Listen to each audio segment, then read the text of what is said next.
மக்கள் எல்லாம் ஏகோபித்த ஏக சிந்தனையில் முருக சிந்தனையிலேயே சூரபத்மனை வதைக்கக்கூடிய சூரபத்மனை தும்சம் பண்ணக்கூடிய அந்த விழாவில் ஏகமுகமாக ஒருமுகமாக முருகனை பார்த்துக்கிட்டு இருப்பாங்க.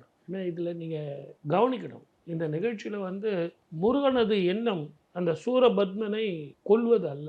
நீங்கள் நல்லா அந்த நிகழ்ச்சியை பார்த்தீங்கன்னா உங்களுக்கு புரியும். அவனுடைய ஆணவத்தை அடக்க வேண்டும், அவனுடைய அகங்காரத்தை அடக்க வேண்டும், அவனை தடுத்து ஆட்கொள்ள வேண்டும்.